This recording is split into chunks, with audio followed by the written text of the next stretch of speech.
Hello and welcome to Ben's Addiction. Today we're going to save hundreds of dollars to replace these as DIY. This vehicle has about 100,000 kilometers on the clock, and as you can see the shock is leaking terribly.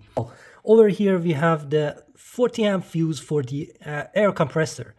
108 Airmatic number 32, 53, and 108 is related to Airmatic. And by Mercedes 108 is this one. So over here, for your own safety, you need to remove this 40 amp fuse. So while you're working on your suspension, the compressor shouldn't come on. That can cause many issues, can cause your car to fall off the stand, jack. First of all, make sure you use proper safe jack stands, and make sure your car is very secure because you're going to be under the car. It's very important. These are the shocks that I have bought. They do have electronic adjustable dampeners. The coil spring ones, they are simple ones without the adjustment of dampeners. Make sure when you're buying, you buy the correct part number for your car. So this bolt is a kind of tough bolt. Make sure first of all you can open this one up. Make sure you have the correct tool and enough strength to go ahead and remove these two bolts and nuts. I'm going to use electric impact gun first of all to remove these, because if you cannot remove these, there is no point to go ahead and remove all the trims from the boot or trunk area.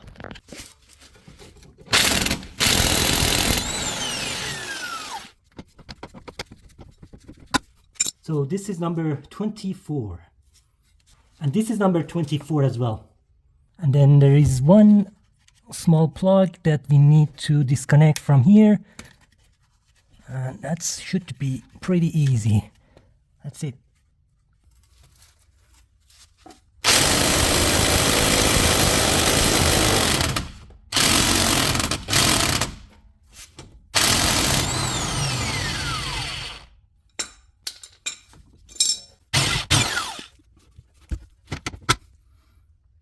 Next, we need to take a few bolts and nuts from this area, because the two nuts on the shock absorber is in this area. So we need to remove this panel and this panel first, and then we'll start digging more. Like we have to take 5, 8, 10 bolts to remove those panels halfway so we can access those two bolts. So let's get started. So this one is easy. It's done. Little screwdriver, and that's done. One thing to mention, these trim pieces, the plastic ones, are very fragile. The last time I removed some of the bolts and nuts, and the clips are difficult to take out, but the trims are very fragile, so be very careful not to break anything over here. Next bolts we are going to remove is this one over here. It's a T30, and as well as that one T30.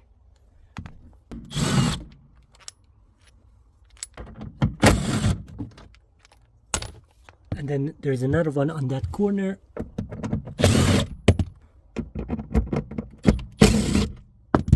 Let's take out. And then there is one over there and one over there. These are for the parcel shelf.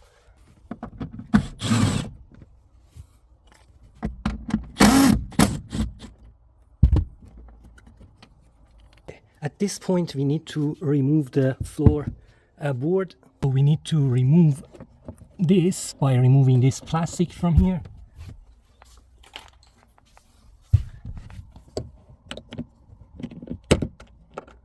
That's done. It's another T30, or I think T40 actually. One T40 from there.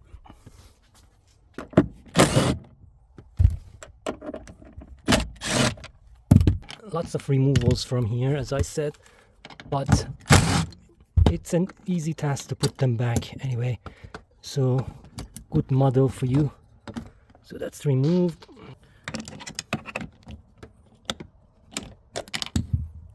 Removing all these trims to replace those two shock absorbers makes it a difficult task. It's not difficult, it's a bit tricky. Here get yourself one of these lights. I'm not going to talk about the brand, but you will probably find somewhere. It's very nice, but it's got very good lighting over here, which is great. Okay, so now we need to push back on this small board at the very end to be able to remove it, and that's done. Okay, just a little force, and then in the back you will see that we have some bolts in there as well. I think those are T30.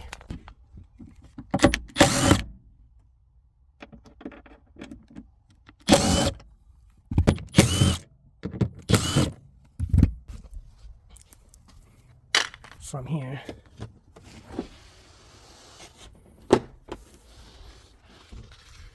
okay, next we're going to remove these two screws from here to put it in open position and then move it out of the way. Okay, at this point you need to pull back this weather strip from here, it's rubber, to be able to see behind, and that's what I always do, because this is much easier to go in afterwards, and that reduces the risk of breaking a trim over here. So when you remove that, you get to see what's behind these trims, and that's absolutely crucial over here. But what can be done over here, we have two T30 over here.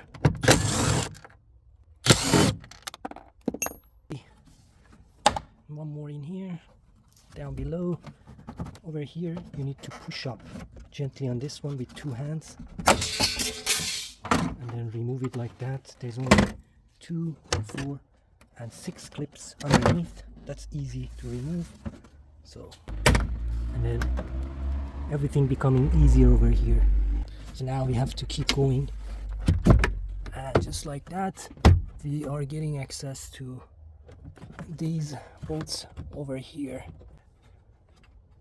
At this point we are pretty good. We are in good shape. You see how many plastic clips we have, and they all came without any trouble. Nothing is broken, but if you force it out you might break something. So this is the most tricky part, and we do the same thing over here. We gradually work it out and see it's easily came out. Now we're going to cut a carpet cutter to cut this over here and access the bolts. So I cut this foam over here, and you can see 2 bolts over there. Well, you might say that it's easy to remove without, removal of all these trims. Well, give it a go. You might get lucky, but I haven't had a chance to do so. It's very tight space over here. It's much better to not to break any of these and do this job probably more properly. So now I've got access to these 2 14mm bolts, and then I'm going to cut the same on the left hand side. You can see over there, and it's almost impossible without the removal of this trim to see them.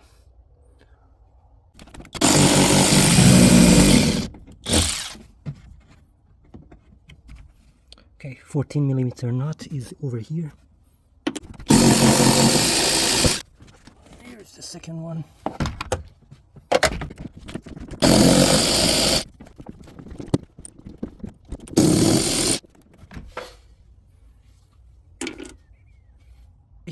Now over here it's the matter of using your gloves and or remove these nastiness, but before that remove the plug. That's only one small clip, and that should be easy.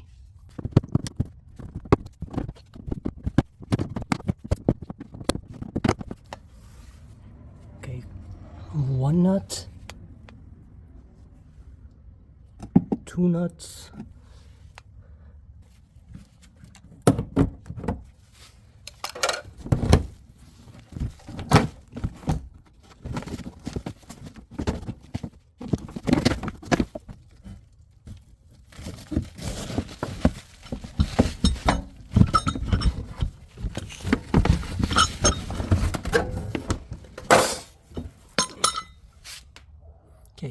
here it's out. So I completely recommend you to remove this guard liner. It really should come out so you can have access to these holes in future and pull this nasty shock out easily.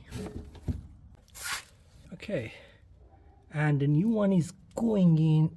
Yeah, so from the top, without someone holding it, I can go ahead and now screw those 14 millimeters back. That's it. From here, I'm not going to show you the process of putting everything back. That should be pretty straightforward. It's usually the removal of these trims are tricky. I'm going to mention all the torque specs that you would need, and I'm going to show you the final results.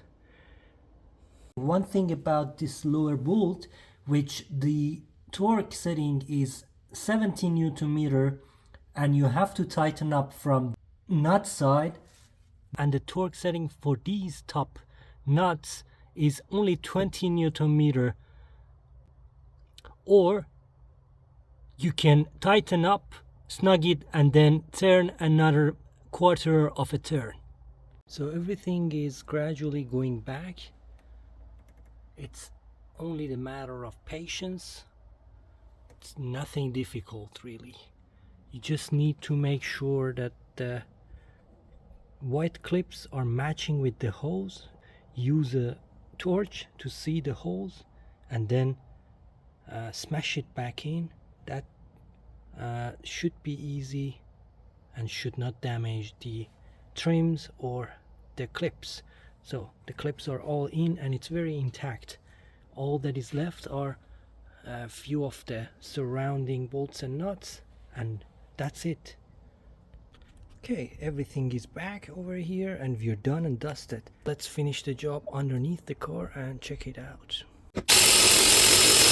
And here are the brand new shocks and brand new airbags, so we can enjoy the next 5-6 years without any issue. So now this is the raised height. Okay guys, thanks so much for watching, liking, subscribing. Have a great day. Bye. Let's go.